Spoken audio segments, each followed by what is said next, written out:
ஓவராலாக பார்த்தீங்கன்னா இது ஒரு high scoring ODI series. Mostly எல்லாருமே 300 ரன்ஸ் அந்த மாதிரி தான் இருந்துச்சு. Virat Kohli was extraordinary. First one day மட்டும் லாஸ்ட் ஒன் டே ஒரு 85th 100. அவர் ஒரு டிஃப்ரெண்ட் பிச்சில் விளையாடுற மாதிரி தெரிஞ்சுங்க. மற்றவங்கலாம் கொஞ்சம் இதாக ஸ்ட்ரகிள் பண்ணும்போது விராட் கோலி வாஸ் இன்க்ரெடிபிள்னு தான் சொல்லணும். சுப்மன் கில் ஒரு 250 அடித்தாலும் அதை வந்து சுப்மன் கில்னால் கன்வெர்ட் பண்ண முடியல. விராட் கோலி ஃபஸ்ட்டு மட்டும் தேர்ட் ஓடிஐயில் சூப்பராக விளாண்டுருந்தார். மிடில் ஆர்டர் பார்த்தீங்கன்னா கேஎல் ராகுல் ஃபஸ்ட் அண்ட் 2 செகண்ட் ஒன் டேயர்ஸ் நல்லா தான் விளாண்டுருந்தார். ஃபஸ்ட்டு ஒன் டே ஃபினிஷ் பண்ணி கொடுத்தாங்க. செகண்ட் ஒன் டேயில் ஒரு 100. ஸ்ரேயஸ் ஐயர் வந்து ஒரு 50 தான் நினைக்கிறேன். I think not a good ODI series for Shreyas Iyer. Even Rohit சர்மாக்குமே ஒரு நல்ல ஓடிஐ சீரிஸ் இல்லை. இது நியூசிலாண்டுக்கு இல்லையான்னு கேட்டிங்கன்னா இருந்துச்சு. டெவான் கான்வே வாஸ் ஃபஸ்ட்டு மேட்ச்சில் மட்டும்தான் டெவான் கான்வே நல்லா பெர்ஃபார்ம் பண்ணியிருந்தார்.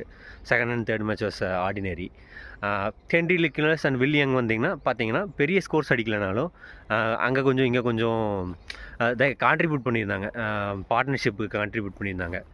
ஸோ அது ஒரு பெரிய அட்வான்டேஜாக இருந்துச்சு. அப்புறம் பார்த்தீங்கன்னா தரம் மிச்சல், அது player of the series, deserving player of the சீரிஸ்னே சொல்லணும். ஒன் டேஸில் வந்து ஒரு என்ன சொல்கிறது, ஒரு பேட்ச்னு சொல்லுவாங்க, அந்த மாதிரி ஒரு ஃபார்ம் ஆஃப் ஹிஸ் லைஃப்பில் இருக்கார்.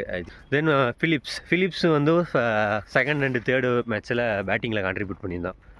ஸோ அதான் 2 டீமுடைய batting difference. India spin bowling கொஞ்சம் இல்லை, சுத்தமாகவே எடுபடலையோ அப்படிங்கிற மாதிரி ஒரு ஃபீலிங். பார்த்தீங்கன்னா ஜடேஜா அண்ட் குல்தீப் கம்பைண்டாகவே ஒரு 3 விக்கெட் எடுத்திருக்காங்கன்னு நினைக்கிறேன். அதில் ஜடேஜா விக்கெட்டே எடுக்கலை, குல்தீப் ஒரு 3 விக்கெட் எடுத்திருக்காங்க. அப்படியே இந்த சைடு நியூசிலாந்து வந்தீங்கன்னா ஃபஸ்ட்டு மேட்ச் வந்து ஸ்ட்ரகிள் பண்ணாங்க. ஆதித்யா அசோக் கொஞ்சம் நல்லா போட முடியல. செகண்ட் தேர்ட் மேட்ச்சில் லெனாக்ஸ் கொண்டு வந்தாங்க. என்னதான் லெனாக்ஸ் வந்து விக்கெட்ஸ் அதிகமாக எடுக்கலனாலும் கண்ட்ரோல் பண்ண மாதிரி இருந்துச்சு. பவுலர்ஸ் மோஸ்ட் எக்ஸ்பென்சிவாக தான் போயிருக்காங்க. ஏன்னா இது வந்து ஒரு ஹை ஸ்கோரிங் இதாக இருந்ததுனால மோஸ்ட் ஆஃப் த பவுலர்ஸ் வந்து எக்ஸ்பென்சிவாக தான் போயிருக்காங்க. பட் ஜேமிசன் வந்து நியூசிலாந்து சைடு எடுத்துக்கிட்டால் ஜேமிசன் வந்து ஓரளவுக்கு நல்லா போட்டார். Kristian Clarke was new, he was okay. Zakary Foulkes ஓரளவுக்கு டீசெண்டாக பண்ணாருன்னு தான் சொல்லணும். ஸோ பவுலிங்கை பொறுத்த வரைக்கும் தே ஆர் ஓகே டீசென்ட். அப்படியே இந்தியா பவுலிங்க்கு வந்தீங்கன்னா இந்தியாவில் Harshit Rana was very good in the power play.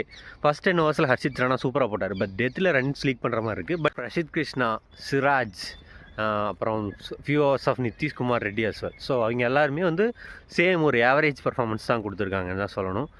ஓவராலாக அப்புறம் பார்த்தீங்கன்னா ஃபீல்டிங் வைஸ் இந்தியா கொஞ்சம் லேக் ஆகிருந்தாங்களோ அப்படிங்கிற மாதிரி ஒரு ஃபீலிங். ஏன்னா செகண்ட் ஒன் டேயில் கொஞ்சம் கேட்சஸ் விட்ட மாதிரி இருந்துச்சு, மிச்சிலோட கேட்ச்சு. தேர்ட் ஒன் டேயில் கூட ஒரு மிச்சில் வந்து ஒரு ஏர்லியானில் ஒரு ரன் அவுட்டு, அது குல்தீப் ஒரு ரன் அவுட் மிஸ் பண்ண மாதிரி ஒரு ஃபீலிங். ஸோ ஃபீல்டிங்குமே கொஞ்சம் ஃப்ளா இருந்த மாதிரி இருந்துச்சு.